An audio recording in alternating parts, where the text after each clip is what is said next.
the story about momentum and so on, there are lots of red under the bed scare stories that are coming out now, and we've got form on this. Last year, the same production company produced a hatchet job on Jeremy Corbyn a week or two before the election announcement, and I think we're seeing the same thing again. I think we've had a very robust debate in the party this year. Deselection hasn't come up, as I understand, as an issue. If it does, as far as I'm concerned, that's a democratic choice for our members. We already have churn in our party through MPs that comes up. We're going to have churn in the boundary committees. There are going to have to be MPs that go up against one another. But the whole process of deselection, I think, as Caroline pointed out, you called it deselection. Well, the other word for it is actually a democratic election for your representatives in Parliament. Well, and I think there's a legitimate argument for that. I was going to ask you about that, because if the party's sort of centre of balance, if you like, in the country has moved a bit to the left under Jeremy Corbyn, then something has to change if he's re-elected. The MPs can't carry on being in opposition to him, sulking or whatever, all the way through the Parliament, can they? I think Jeremy Corbyn hasn't created this shift to the left. I think we're seeing a change in politics. I mean, the top of your programme was about a shift in politics across the West, across Europe, across this country. And I think in terms of that, there have been changes. Do I think Jeremy Corbyn, do I think the Labour Party, the PLP, inside Westminster, do I think they're a homogenous group? No, I don't.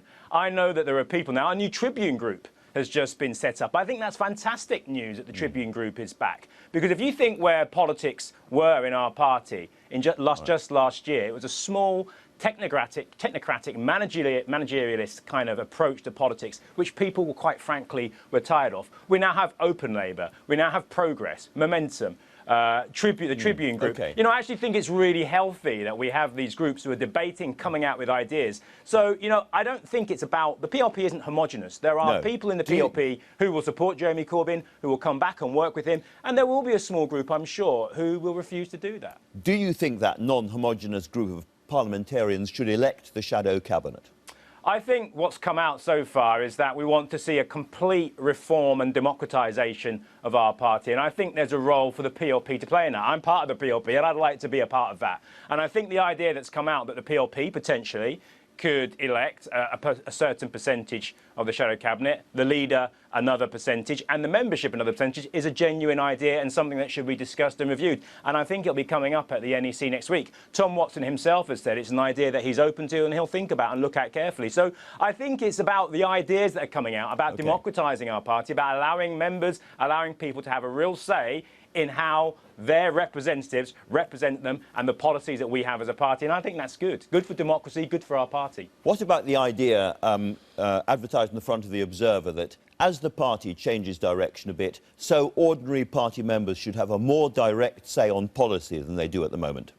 I think that's a good idea. And I think, you know what, one of the things, you probably know, one of the things I'm really interested in is this idea of proportional representation. And one of the reasons I think proportional representation is a good idea is that it allows more people to feel they have a say in their political system and the decisions that are being made. And I think that should apply to political parties as well. I think people want to be empowered. The days of when someone at the top of the party told you, this is what the policy is, this is what we're going to do, we've seen how that ends up. It doesn't work that well. And I think ultimately it's about finding a balance between not having chaos, clearly, but having some form of organisation where the members feel that they have a democratic say in the policies that are being implemented by your own party. Now, some people in the Labour Party, including people on the left of the Labour Party, think that what's happened has pushed Labour simply too far to the left to win an election. Lord Kinnock, a man of the left, says on Panorama tomorrow that if Corbyn wins, he will not see another Labour government, he fears, in his lifetime. OK, well, no, Lord Kinnock is someone who is respected by many people in our party, many people in this country, and he's entitled to his view. I'd like to see the crystal ball that he's using, and I'm happy to look into it. Unfortunately, he can't make that prediction any more than anyone else can. And I think the thing is, people are saying that Jeremy Corbyn has shifted the party to the left.